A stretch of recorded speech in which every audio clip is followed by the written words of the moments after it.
Why do we accept the history that has been told to us? What happens when the cradle of humanity also holds the secret of divinity? For millennia, we have been taught to seek the origins of faith in the pyramids, in the scrolls of the Mediterranean, ignoring the vastness where the first concept of God was born. Tonight, we will tear away the veil of oblivion to speak of the forbidden ancestor, the black god who preceded all religions, a cosmic force so powerful that it needed to be silenced and fragmented so that empires could be built. Prepare yourself for a revelation that not only changes how we look at Africa, but redefines what you believe about creation itself. If the world's first theology was about power and balance, what have we lost by exchanging it for fear and submission? This journey through memory needs resonance. If this ancient secret touched your soul, show it. Leave a like, subscribe to the channel so you don't miss the next mystery, and tell us in the comments from which part of the world you are hearing this ancient whisper. Once upon a time, when the stars still whispered the secrets of creation to the earth, the greatest mystery of all was planted. What happens when the first god, the very origin of the force, is deliberately silenced? The story we were told has holes, made not by time, but by hands that feared the power of a beginning that did not belong to them. For ancestral truth shows us that before any marble altar, or any sacred book, there existed a power that needed no name to exist.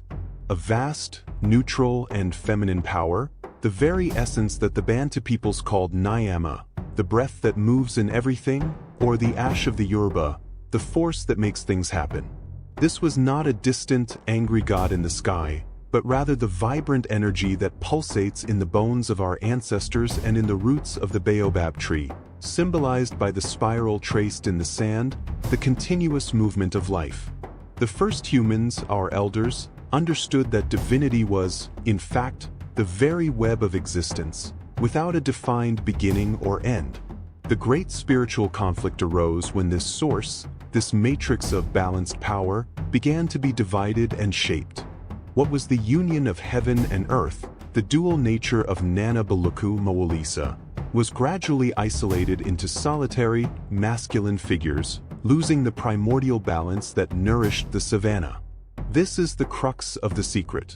The official story, the one we know in the temples today, was born precisely at the moment when it was decided that the first and most comprehensive concept of the divine, the forbidden ancestor, should be removed from the world's sight, as if it were possible to hide the sun. To understand the depth of this silence, one must turn one's gaze to the primordial dust where it all began. Imagine the Olduvai Valley in Tanzania, and the rivers that flow into the Nile, not merely as geographical landscapes, but as immortal witnesses to every step humanity has taken toward consciousness. Ultimately, modern science has confirmed what mythology has always known.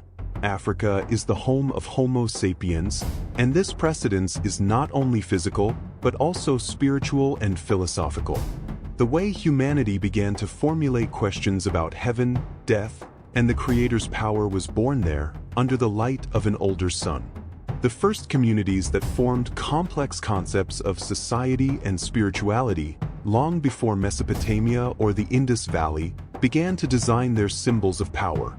There was no need to build cathedrals. The temple was the savanna, the altar was the fire, and the priest was the wisest of the elders. The mystery lies in the fact that, while the West focuses on Egypt as the beginning of civilization, it ignores the cultures that flourished before and in parallel, such as the enigmatic Nok people in Nigeria. They left behind terracotta heads with serene and penetrating expressions, as if they knew a secret that we are still searching for. These terracotta faces, the earliest high art portraits in Africa, are a silent clue that culture and organized belief were already complex. They invite us to ask, what did these ancient civilizations, rising while Europe was still groping in the dark, truly worship, and how was this faith lost along the way? One of the most powerful and least understood symbols of this forbidden ancestor is the spiral, a simple pattern that carries the complexity of life itself. It is not a closed circle, but a constant movement traced in rocks, body art, and primordial architecture, representing the dance of creation, the ancestral Big Bang. For early storytellers, this spiral was the visible manifestation of Nyama, the force that radiates outward and returns to the center, teaching that life is an endless cycle of death and rebirth, without rigid hierarchies between heaven and earth. The symbolic journey offered by the spiral is one of constant return to origins, reminding us that wisdom is not ahead, in some future utopia, but rather behind, in the lessons of those who came before. It is a visual invitation for the viewer to delve into the collective memory of humanity. This spiritual understanding of creation as a perpetual movement differs radically from foundational myths that preach an endpoint, a final judgment, or a straight line in time. In African thought, time is curved, and ancestors are always present, just a whisper away. When we confront the mystery of this spiral, we feel the weight of something that has been denied to us, the chance to live in harmony with a time that refuses to end, ensuring that the power of the ancestor never runs out, but flows back to us. At the heart of this cosmogony lies the most audacious revelation. Divinity, in its purest state, was a dual pantheon, a force that manifested itself through the perfect balance between heaven and earth, masculine and feminine, light and shadow. The forbidden ancestor was not a single god, but a unity in duality. This is the wisdom that has stood the test of time. The original creation, personified by Nana Baluku in the Dahomey pantheon, present-day Benin, was the genuine source, the mother-father of all. From her were born Mawu, the moon, the feminine, the night, and Lisa, the sun, the masculine, the day, working together to build the world. The great spiritual conflict arose when later cultures, driven by power and war, distorted this truth, separating Mawu from Lisa. They transformed balance into hierarchy, relegating feminine power and making the solitary, warrior-like, and patriarchal god the central figure. The symbolic journey proposed here is one of reconnection, seeking what has been divided and restoring the balance of creation. It is an invitation to view spirituality not as a command, but as a dance between polarities that complement each other, just as day needs night to fully manifest. The distortion of this dual pantheon was the first maneuver to erase the spiritual authority of women and, consequently, dismantle the African philosophy of interdependence, leaving a lingering mystery about how much this rupture still affects us today. While Western narratives focus on pharaonic Egypt and its pyramids, a disturbing silence falls upon the empires that flourished to the south. We need to honor Great Zimbabwe, with its massive stone walls, erected without mortar, proving an African civilizational sophistication that defies any idea of external intervention. The ruins of Great Zimbabwe are not just stones. They are a historical statement that Africa generated highly organized metropolises, trade, and political power based on profound ancestral wisdom long before any significant European or Arab contact. This journey leads us to see that true wealth was not in gold, but in mastery of technique and spiritual cohesion. Zimbabwean architecture reflects the spiral and circularity, with the king's house, the great enclosure, built to honor the movement of the cosmos and not the vertical power of a single god. The mystery here is not the construction itself, but its planned neglect. For centuries, European archaeologists refused to accept that Black Africans could have erected such a marvel, inventing stories about Phoenicians or Arabs to steal credit for this achievement. This historical conflict teaches us that the erasure of African civilization is, in fact, a reflection of the West's fear of recognizing the precedence and autonomy of the power and wisdom that originated there. At the heart of African spirituality, the practice of ancestry is not merely a ritual, but the first and most sacred foundation of faith. For these peoples, God was not a distant entity to be feared, but a force that manifested itself through lineage, blood, and the memory of those who came before.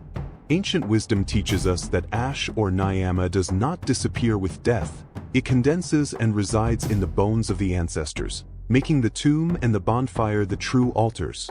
Venerating the dead was to guarantee the continuity of creative power within the community.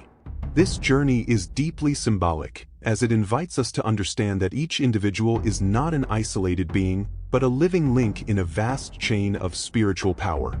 Reverence for the ancestor is the most effective way to maintain the philosophy of interconnectedness and mutual responsibility. The conflict, of course, came with the arrival of religions that imposed an external god, broke the lineage and taught fear of dead worship, distorting ancestral practices into something demonic in order to sever the people's power structure. Memory itself that needs to be awakened, and it is in this reunion with the origins that the key to the next mystery, encoded in sacred texts, is found. One of the greatest secrets of antiquity lies hidden in a forbidden connection between Africa and the texts that shaped the West. The philosophical and theological concept of logos, the idea of a creative word that gives form to the world, so crucial in Greek philosophy and the Gospel of John, was not born in Athens or Jerusalem. Ancient revelation shows us that this concept is, in fact, a direct and belated echo of the Yoruba Ashe, the force that manifests itself through word and intention. Ashe is the power to make things happen, the breath that transforms thought into reality, the power of the word. The mystery lies not in finding Ashe, but in noticing how its power was distilled and repackaged by other cultures. What was a power accessible to all African initiates became, in Europe, a word restricted to a single, inaccessible deity. The symbolic journey here is to unravel the conceptual theft. The knowledge that underpinned the cosmic order in Central and West Africa traveled to the Mediterranean and was rewritten to serve new doctrines of centralized power. This forbidden connection forces us to re-examine the foundation of our own faith and philosophy, asking, if the power of the word was born in Africa, what else has been erased from history to ensure that the first altar remained a secret? To understand the true drama of forgetting, one must conjure a powerful mental image, that of a polished wooden mask that seems to weep. Not tears of water, but dark, dense oil, as if history itself were lamenting its loss under the treacherous light of the moon.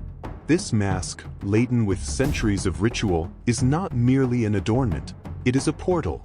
Its hollow, enigmatic eyes do not seek to see the present, but rather to force the viewer to look to the past, to the time when the balance of the ancestor was still the law. The conflict here is the pain of living memory. The mask weeps because it carries the ancestral wisdom of a people who witnessed their concept of God being demonized and their cosmogony being classified as mere superstition to justify the barbarity of slavery and colonization. The symbolic journey is the weight of heritage. This mask is silence that has become art, a secret that has become an object. It is a reminder that faith is not destroyed, only hidden, waiting for the right moment to breathe again through rituals. And seeing the oil dripping, we feel that this sadness is not just from the past, but a reflection of our own alienation from the sacred. The mask's weeping serves as a hook for the next great distortion, the myth of Osiris and his true origin. One of Egypt's most powerful myths, the story of the death and resurrection of Osiris, the god of fertility and the underworld, is a pillar of Western faith, but its true origin points to the depths of Africa. It is here that we find the challenging revelation about the cycle of life. Ancient wisdom, even before the establishment of the Egyptian dynasties, already carried legends of a primordial earth god who died and returned to life to ensure the harvest. These myths about the cycle of death and rebirth were shared by the Bantu peoples and other ethnic groups, directly linking spirituality to agriculture and the river. The conflict arose when the narrative of Osiris was co-opted and crystallized in Egypt, serving pharaohs and the creation of an exclusive cult, losing its universal and accessible character that permeated communities further south. What was once a cosmic teaching became the property of an elite. The symbolic journey of Osiris is, in fact, a reminder of the power of the forbidden ancestor, which operates through the earth, the black element. It shows us that the hope of eternal life was not a promise from another world, but the certainty that the force of life always returns through nature. By tracing this legend back to its deepest roots, we realize that the miracle of resurrection, which has become central to many religions, is a concept that originated in the fertile soil of Africa, awaiting the recognition of its true meaning. The great and painful conflict that shaped the history of faith in Africa was the clash of worlds, imposed by the arrival of desert religions and, later, by European colonization. This was not a simple exchange of beliefs. It was a frontal attack to dismantle the spiritual sovereignty of the people. The ancestral wisdom, which saw God in everything, in thunder, in the river, in lineage, was labeled fetishism and witchcraft by the invaders. This classification was not doctrinal, but strategic. It was the moral and theological justification for stealing land, enslaving bodies, and crushing identity. From that moment on, the symbolic journey of the African people transformed into a struggle for the survival of the soul.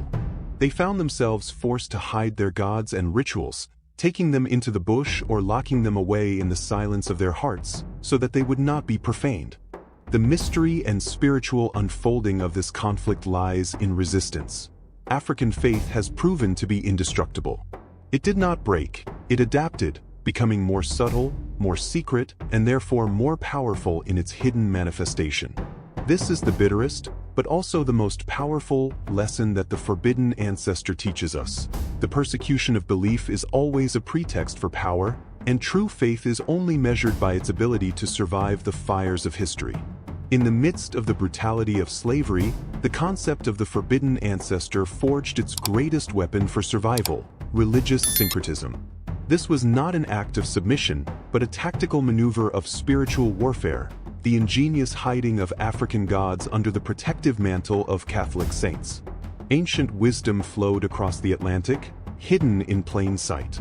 The Yoruba Ashe, the power of Shango, the god of thunder and justice, was disguised under the image of Saint Jerome or Saint John. Yemanja, the mother of the waters, smiled through the Virgin Mary.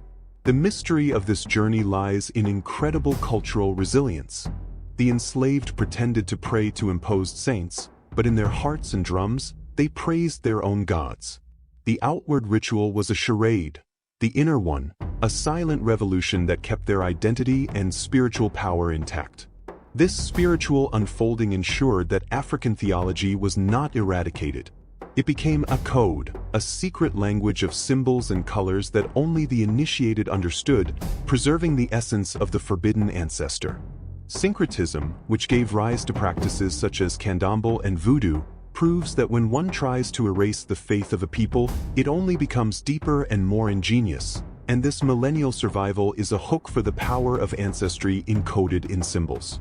For those seeking documentary proof of ancestral knowledge, the key lies in looking beyond Western libraries to the Timbuktu manuscripts. These texts, preserved in cities of Mali, are material evidence of a high intellectual culture that flourished in West Africa, codifying centuries of wisdom. These manuscripts cover topics in astronomy, mathematics, law, and, crucially, theology and philosophy. They reveal that African knowledge was not merely oral, but a complex literary tradition that rivaled in sophistication any center of learning in the Middle Ages.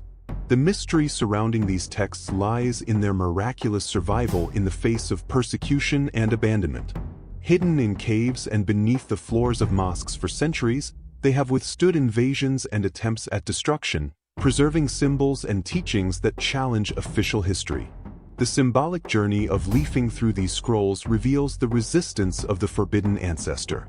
Within them, we find coded symbols that speak of a one God, yes, but with roots and manifestations very different from those imposed, keeping alive the concept of the primordial force.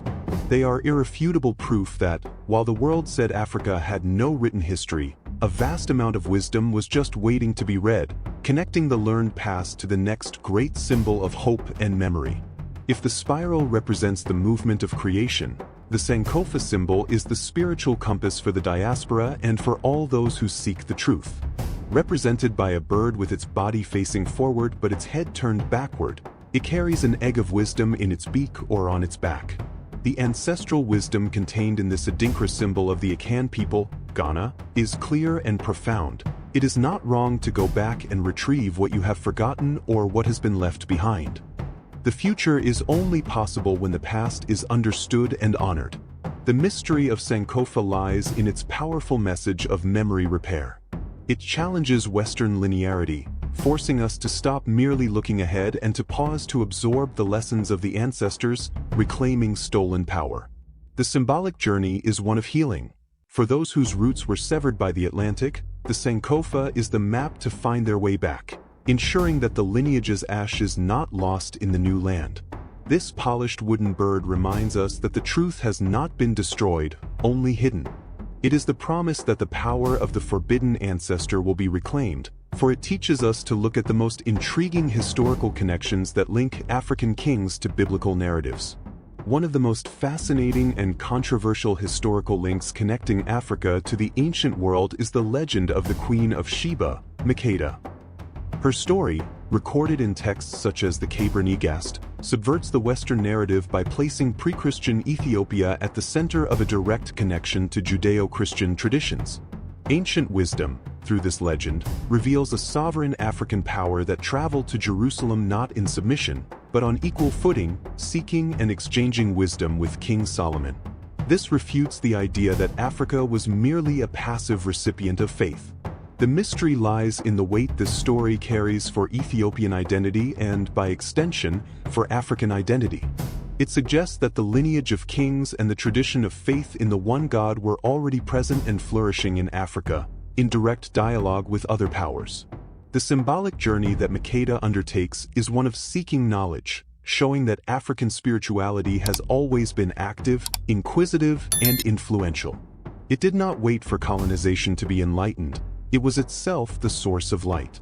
This forbidden historical connection, which links Africa to crucial biblical narratives, is proof that African influence on the development of global faith has been deliberately minimized, and this minimization leads us to the greatest conflict of memory, the struggle for identity. Colonization imposed a vision where Africa was devoid of history, high culture, and authentic spirituality, creating what we now call the erasure of memory. Ancestral wisdom, however, endured through storytellers, griots, and secret rituals. They kept alive the truth that African identity is inseparable from its concept of the divine, of the Ashe that flows in the blood and the earth. The mystery that this erasure created is the gap in the diaspora's identity, the feeling of emptiness, and the desperate search for roots. The forbidden ancestor manifests itself today as the urgency to reclaim this stolen history in order to restore a sense of belonging. The symbolic journey is an act of resistance. Every time an African or descendant studies Yoruba cosmogony, the Vodun pantheon, or Kemet philosophy, they are undoing the spell of forgetfulness imposed by the colonizer. This spiritual unfolding teaches us that the healing of the diaspora and the continent inevitably involves a reunion with the first God, the power that united us, paving the way to understand how this struggle for memory manifests itself in modern politics. It is impossible to separate the cry of the forbidden ancestor from the struggles for justice and equality that echo in the modern world. Movements such as Pan-Africanism and the pursuit of rights for the Black community, such as Black Lives Matter, are not merely political protests. They are the political and spiritual manifestation of memory demanding reparation. Ancient wisdom teaches us that oppression has never been merely physical, but also spiritual. The denial of the value of Black life is linked to the denial of its history, its civilization, and its primordial God. To reclaim life is to reclaim ancestry. The mystery lies in the fact that the strength of these manifestations is rooted in their spirituality, even if not all participants consciously recognize it.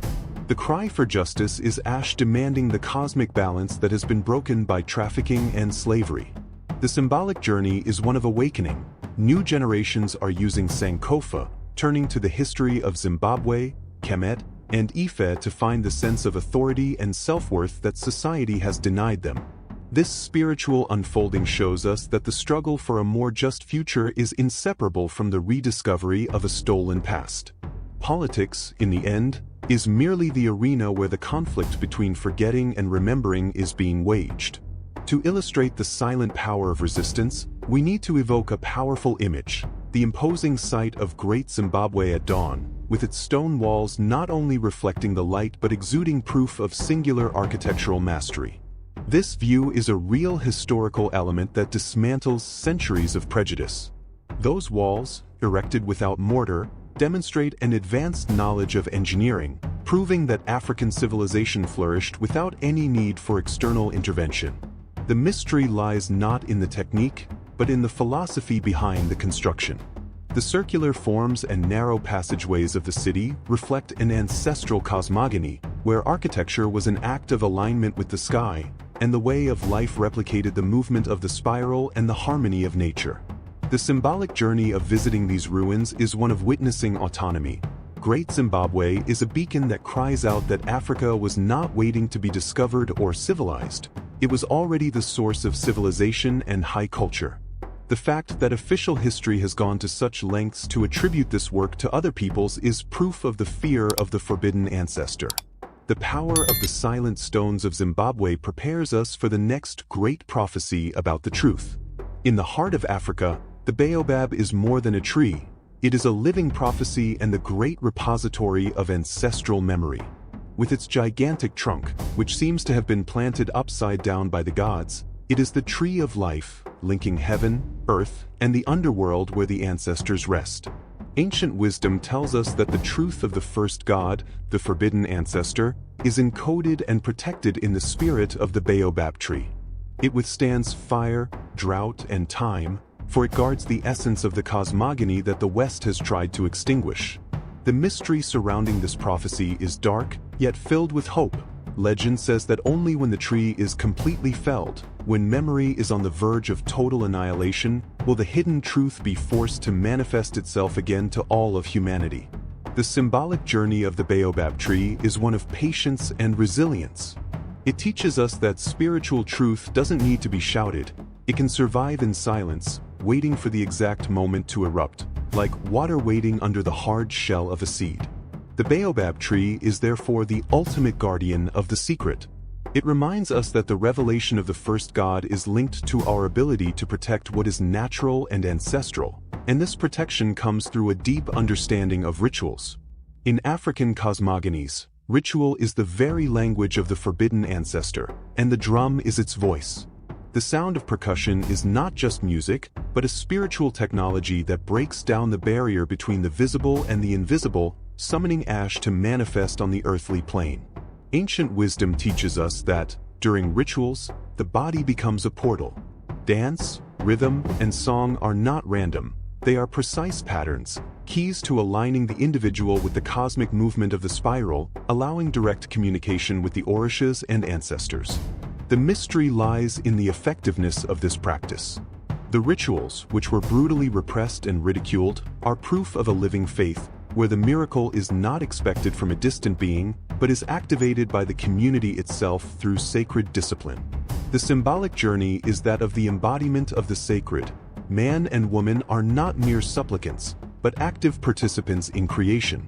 As they move to the sound of the drum, they remember that the power of the first god resides within them. The revival of rituals today is an act of spiritual sovereignty, reactivating the connection with the forbidden ancestor and preparing humanity for the ultimate and most crucial reflection on the true meaning of God. At the end of this journey through memory and silence, we arrive at the most powerful reflection of the forbidden ancestor. The great lesson is not about who God is, but about what God is. He was never a being who needed to be found in distant heavens or through a single prophet. Ancient wisdom, encoded in the Ashe and the Nyama, reveals that the first god was, in fact, memory. The force of creation does not reside in a celestial throne, but in the continuity of the spirit, in the interconnectedness of all life forms, and in the responsibility towards lineage. The ultimate mystery is a simple yet profound truth. The reason the forbidden ancestor was silenced is because, if the people knew that God resided within him, in the land, and in their history, they could never be dominated or taught to hate themselves. The symbolic journey that remains for us is one of reclaiming, realizing that reclaiming African history is not an academic study, but an act of faith, of awakening the power that colonization tried to bury under the weight of imposed myths. Therefore, the forbidden ancestor does not need to be worshipped in a new temple. It needs to be awakened in every heart that remembers the spiral, the baobab, and the power of Ashe. The final lesson is that true divinity is the force that stubbornly returns, resisting all forgetfulness. We retraced the footsteps of the forbidden ancestor, from the prophetic baobabs to the silent walls of Zimbabwe, and discovered that the greatest mystery never lay in the search for God, but in the act of remembering Him. Africa, the primal mother, is not just a continent. It is the library where humanity's first truth was kept, encoded in drums, dances, and the memory of its children. The spiritual legacy that the continent offers us is the lesson of balance, that the power of creation does not belong to an angry God, but to the union of all forces, and that immortality resides in the strength of lineage. What they tried to make us forget was our own worth and our interconnectedness with the cosmos. The veil has been lifted, but the journey is far from over. Beneath the sands of time and in the depths of the Atlantic, many other mysteries and prophecies still slumber, awaiting the right moment to whisper again. May the ancestral wisdom, which stubbornly seeks to return, awaken in us respect and admiration for the past that defines us. If you felt the weight of this revelation, if the call of the forbidden ancestor awakened your soul, honor this memory. Subscribe to the channel now, activate notifications, so that you are the first to hear when the next ancestral secret decides to manifest.